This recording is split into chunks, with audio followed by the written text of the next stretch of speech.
You mentioned feet to the fire. One, in every retreat, we stop our retreat with walking through fire, literally.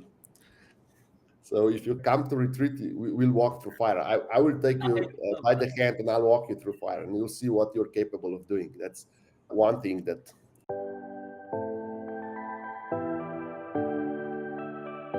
Welcome to Flying Upstream, the podcast where we uncover the choices, practices, and wisdom that defy mainstream conventions. I'm Kristen. And I'm Luisa. And together we're here to illuminate the alternative paths that have shaped human experiences through the ages. In each episode, we'll examine ways to move beyond societal norms. We're passionate about how timeless wisdom and unique lifestyle choices can foster healthier, sustainable, and enriching lives.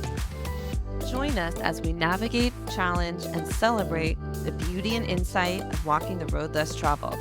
If you've ever felt like you're flying north for the winter while everyone else is flying south, you've found your flock. Welcome back, free spirits. Today, we're diving deep into the world of burnout recovery and alternative healing with our special guest, Peter Faleskini.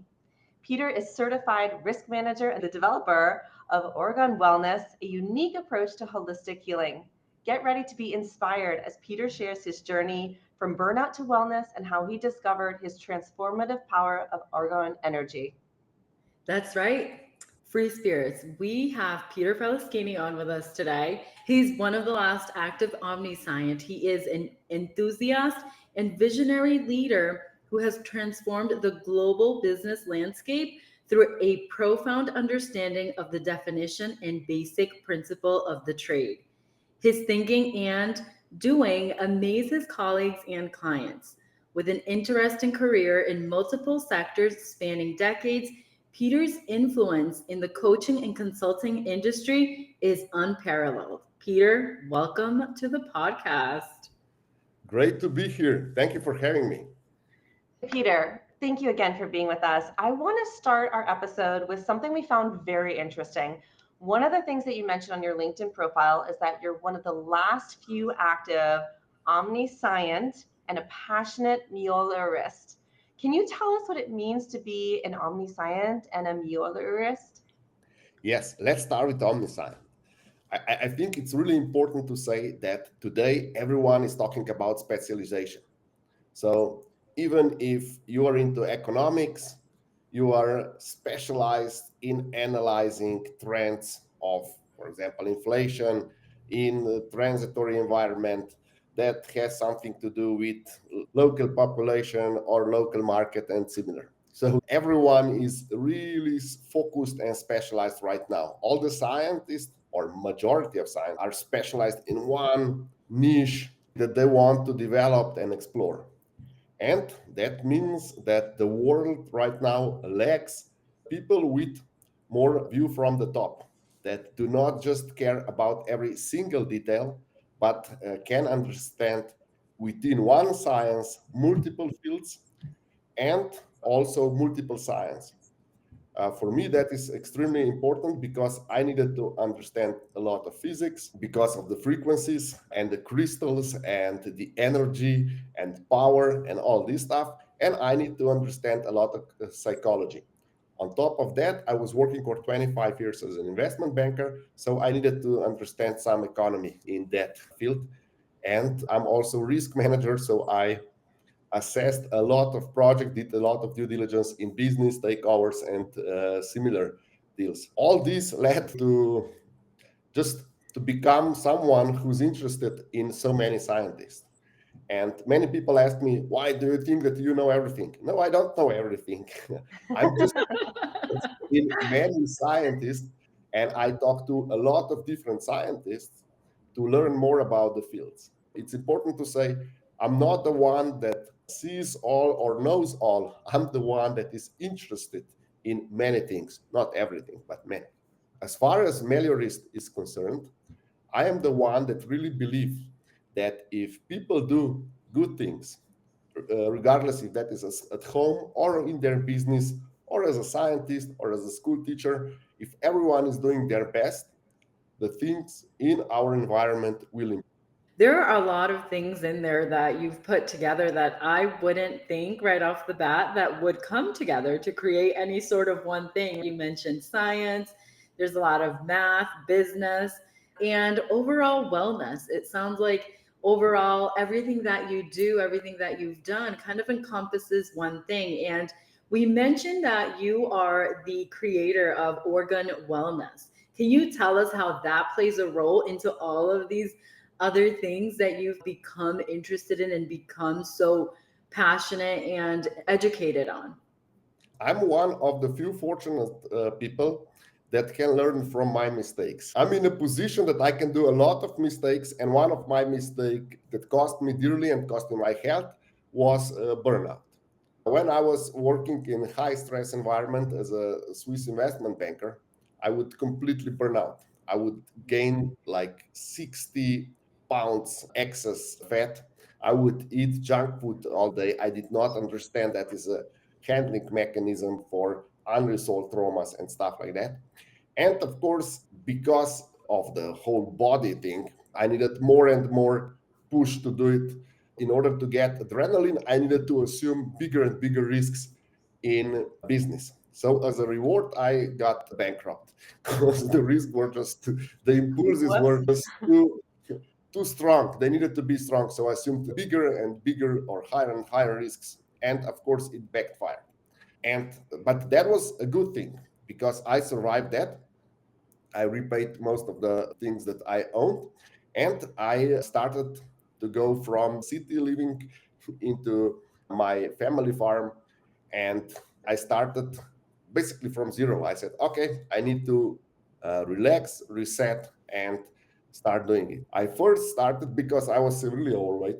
I started with fasting, and I just didn't eat, and that was really easy in principle, because when you stop eating, there are a lot of cravings, and these cravings are not just physical. A lot of them are emotional. So I had to start working on my emotions. But the first body transformation came from completely changing my diet. I went to keto diet and intermittent fasting and a lot of prolonged fasting. My body needed about 3 years to adapt and to clean out everything that I managed to do wrong in 25 years before that. It's extremely important to say that organ wellness was a principle that I developed from the works of Dr. William Reich. He had a lab in Maine, and he discovered that there are this organ energy going on. I'm not as good science to prove organ energy until now. However, I can prove organ intelligence. I know how to prepare our body to start healing itself. What are the outer and inner conditions that we need to meet in order for to help our body start healing?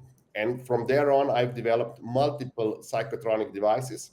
I was extremely successful in that. People from all over the world come to my lab to test them. And I also noticed that a lot of people know about orgonids, the pyramid shaped object that steers some kind of energy, or they would call it energy. I would call it a frequency. And I've put all together into 12-step program that helps high achievers that feel stuck turn their life around and become high achievers, but this time by understanding trade-offs and not sacrificing their family life and their health for their business achievements. That sounds phenomenal. Sign me up right away, please. I'll take two. Okay, you'll get the link. This sounds amazing. I can't think of a single person I know that couldn't benefit from this. I think what I'm curious about, Peter, is what was that moment for you that really flipped the switch? So you mentioned that you had a high stress job, you were burnt out, eating poorly, you knew you needed to do something differently, and you did do that. But what was that moment for you? And then how, from there, how did you go about developing the Orgon Wellness? So basically, for me, it was this the emotional part of burnout, because I was not motivated to do anything else. I was 40 years old, and I had a lot of things on my bucket list that I didn't do. I had a lot of time because my company went bust. And one of the things that I was developing for 15 years, but never had real time to concentrate and do it in one, let's say, period of time. I would take 2 hours here, 3 hours there. But I needed 10,000 hours in lump sum, let's call it like this, together to be able to check all the inventions of Dr. William Reich, re-engineer them to today, because the materials used today are different, emotions of people are different. Everything basically has changed in 70 years or so. For me, it was not one event, it was just a series of bad decisions. And when my body stopped, and when my mind stopped, where I was completely depressed, I said, okay, I have to stop doing business that is not aligned with my inner values. And I have to start doing things that intrigue me and that pose me an intellectual challenge, not just assuming extra high risks, but that I do something that really challenges me intellectually, that is not just scientific, that is also esoteric, and all this combined then led to Orgon Wellness. That's amazing, because I think often we have this idea that there's going to be one thing, there's one component, one thing that we're not doing that's going to completely change the trajectory of everything. And I think that while it is true that it starts with one thing, the beautiful part of what you're sharing of Orgon Wellness that you've developed, it sounds like it's that it puts together a lot of different tools to be able to help people get to the other side of where most of us want to be, which is not feeling that burnout and being able to balance out the different aspects of our lives. One of the things that I hear you saying a lot that I know impacts a lot of people, and I'm hoping this can be helpful to our audience, is what do you think is one limiting belief that you had that put you in that space where you were before you realized that you needed to make a change? Okay, I can pinpoint that exactly. It was society induced norms and goals that I was following. And that was this limiting belief. Instead of following what I wanted to do, I was following what society wanted me to do. There was a huge pressure that I have to be successful, that I have these assets, that I have to travel there and here, and that I have to have this role in society. I have to be CEO of the company. I had to have a company that has billions under management. I had a company that has had multi hundred millions of turnover and stuff like that. But that didn't make me happy, and I wasn't useful. Basically, I was just being lonely and more bitter and stuff like that. So it was completely the wrong direction. And my bucket list was like 10 pages long. And I just didn't work because everything was more important than my bucket list. And now I just have maybe two or three things more on the bucket list. And that's it, and I can die. It sounds like such an incredible journey that you've been on so far. And I really appreciate that your priorities have shifted significantly, right? Overcoming this belief that you have to be successful. That is like the most important thing in life. CEO of the company, making a lot of money. And now it seems like things have really shifted where you're prioritizing doing all the fun things on your bucket list that really make life worth living, right? And I'm curious, in your whole journey that you've been on, what's the number one lesson that you've learned? What's the most important thing that you think you'll really take with you for the rest of your life? Okay, the hardest thing for me to learn was done is better than perfect, because I was God. perfecting everything in my business, in my private life. Everything had to be perfect, and now everything has to be just done, because um, I don't have a problem making a mistakes anymore. I used to have a huge problem. I had to win the first time. I had to know everything, and it was a huge setback for me. I would also like to stress that developing organ wellness was 240 weeks of mostly wrong things. I did all the wrong things and it did not pay off. That is why I wrote a book and developed the whole 12-step process in order for people to do it. For example, with the book, you can do it in 12 weeks instead of 240 weeks, because you don't need to make all the mistakes I did. And that is why I made a list how you should do it and which step should be done first and which step should follow. And with the help of the book, you can do it in 12 weeks. With the help of a coach, you can do it in 6 weeks. If you go on a retreat, you'll do that in 7 days. So it's important that the self-discovery journey is full of rabbit holes and full of wrong directions and full of things that are ego driven instead of doing the right thing. You just lose half a year in the wrong direction with the wrong coach, with the wrong psychotherapist, with the wrong hypnotherapist. And you, instead of getting an accountability partner who should tell you, okay, that's enough, stop feeling sorry for yourself, do this, they go and cheer you and say, okay, it's normal that you feel sorry for yourself because you're so successful. It's normal that you think so. No, it's not normal. You need an accountability partner. And that is also why I have an audit before I engage with my clients to see if they can work with me because I'm more like a drill instructor.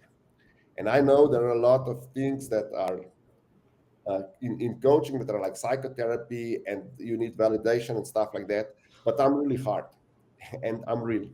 So if you want fast progress, then I'm the one. If you want a cheerleader, that I'm the wrong coach. And we know that in the first hour. That is why we have this audit before we start working together so that you see if you would like to work with me or not. If I'm too harsh and you need a shoulder to cry on, I'm not the one. I love that. Just to give the audience something that they can do, right? Before they were to decide, hey, let me reach out to Peter and see how he can help with his organ wellness. What do you think are 3 steps that someone could take to be able to determine whether they can work with someone like you, whether they're ready to work with someone who's going to hold their feet to the fire? You mentioned feet to the fire. One, in every retreat, we stop our retreat with walking through fire, literally. So if you come to retreat, we'll walk through fire. I will take you by the hand and I'll walk you through fire and you'll see what you're capable of doing. That's one thing that I always do with my retreats. Anyway, the three That. things. The most important is, are you ready? Have you decided to change? Are you ready to leave everything you know and start building your new self? Because the transformation is about shedding your old skin, your old belief, your old egos, and start anew. I'm not speaking in religious kind of way. Okay, you need to take on new religious. Even more, my coaching program is designed so that you can still go on your yoga class. You can still eat whatever you want. If you are a vegetarian, I will not push you to become to go on a keto diet or something like that. It's not my job because everyone knows what's best for them. However, I will push you to change your mind and change your mindset. And I will try to steer you towards new perception because right now I'm able to make more money than I did as a CFO of a Swiss fund uh, because money just comes from a different circles. And I even run businesses that are fully based on donations so that the clients that visit retreats, they pay whatever they want because it's fully performance driven. And I make much more money than if I would charge per hour or per retreat. It's important to see the world through different lens. And are you ready to change your perspective? That is the most important. And are you ready to do what it takes? Because I'm into body cognition. I do believe that body is extremely important. And also, when they say healthy mind in healthy body, it also means that body needs to be healthy if you want your thoughts to be healthy. When I was severely overweight, I had 60 pounds over today's weight. I was always feeling threatened and I was slow moving and I was not well balanced. And okay, I was big because I did a lot of weightlifting, nevertheless, but it's completely different agility. Your mind is completely different. You start doing things around the house differently because you're overweight. And, and your whole environment changes. If you're thinking about the change and you think that you can change outside, it's impossible. You will have to lose weight if you're overweight. I will push you to do that. I understand body positivity and I'm all about body positivity, but I understand body positivity as appreciating where we stand. I don't like body positivity in a sense that there doesn't need to be any improvement. There's always the improvement is always possible, and body positivity should be just encouraging us to start where we are. And I do believe that the real body positivity is about, okay, I'm grateful for my body, I'm alive, that enables me many things. But as Indians would say, my first dharma, until I'm alive, I have to take care of my body. So if I can improve my body, I should be working on that. If you can improve your home, work on that. If you cannot buy your new house or new home, just make sure that everything is really nicely put it, that maybe you just repaint it, maybe you buy a new stuff that will add additional energy in it, but always keep it clean and tidy. That is the least that we can do, and I believe that is extremely important. Some really good tips in there, Peter. As we start to wind down here, I'm curious what advice you might have for people that are struggling with burnout and depression, unhealthy eating. What are some steps that people could take right away? Just a couple easy things just to get them started on the journey before they really dive in. If people feel stuck, and I'm specializing in people experiencing midlife crisis, I think midlife crisis was first discovered in the 60s or mentioned in the 60s, and then our psychology and psychotherapy evolved to the event that we specialized in every single event or syndrome that used to constitute midlife crisis. But I believe midlife crisis is present and we need to be aware of it. So I specialize in people feeling stuck in midlife crisis and they don't know what to do and they have to reinvent themselves. So it's important that we start with understanding what are our values and what are the societal induced goals that were presented to us and that we are trying to achieve. And that is why we are on a hamster wheel, because of the society induced norms. Because if you stop walking, the hamster wheel stops. And then values. What are our real values? How to get to our real values? That's a lot of work, a lot of meditation. I always recommend accountability partners. So what we really want, or how do we distinguish what we really want from what society expects from us? And then there are trade-offs. If you want to be a family man, you cannot have an international business and travel all the time. It's a trade-off. So get a local job if you want to be a family man. As far as the food is concerned and being overweight, it's extremely important to acknowledge that food is the most common handling mechanism for our problems, fears, or even traumas from the past. And when we start acknowledging that, we see food as a handling mechanism. Then we understand that our urge to eat something, for example, junk food, it's just urge to handle one of our emotions or fears or something like that. And when we start acknowledging that, it's much easier. And then I would always recommend, of course, if you have a medical problems, you should consult your doctor. That is disclaimer. But try fasting. Try with intermittent fasting. And you will see after 3-4 weeks, you'll see that maybe that snack that you ate in front of the TV, that was not necessary. And that if you eat for 8 hours a day, it's more than enough. And when you start fasting, you will see that your digestion works 3 or 4 days normally, like you would be eating even if you stop eating.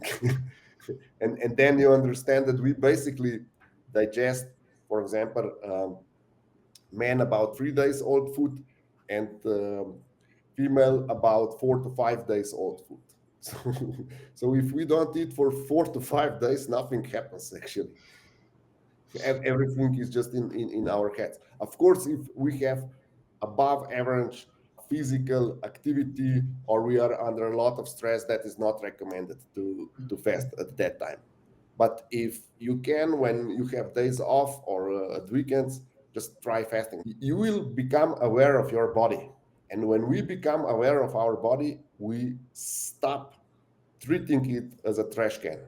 And we acknowledge that only the best food is good enough for us and that we can eat a lot less if we eat quality food. And another thing that is important, because everyone is talking about budget constraints and yeah, healthy food costs so much more. Yes, that is correct.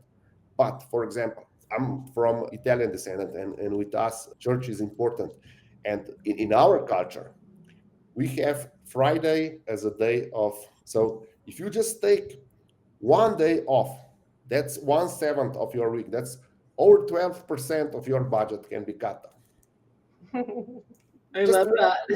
you don't eat on Friday, you just have water on Friday, and 12% of your budget for your food, you will save it. And then you don't need all that snacks. You just need to take care that you have enough proteins. And basically, you need to have, or at least I'll say my experience, I have to have a full calorie intake twice or three times maximum a week. And I can be in deficit for 3 to 4 days, no problem.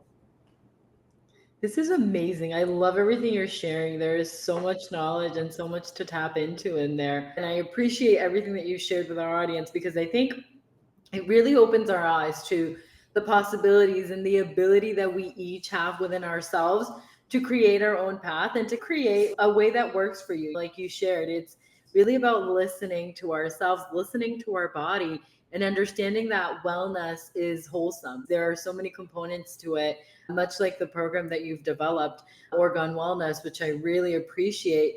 If someone in our audience, Peter, wanted to get a hold of you and they wanted to work with you, how could they reach out to you? My best social media is LinkedIn. So if you type Peter Faleskini on LinkedIn, you will see all the Orgon Wellness. And then I have, of course, a webpage where you can book a call. And I'm selling my last book, Time to Close Your Factory of Broken Dreams, 12-week Orgon Wellness program. Do you mind spelling your last name for us, just for some of us who may not get it right off the bat? Okay, so the first name is Peter, Peter, and the last name is Faleskini. So Faleskini.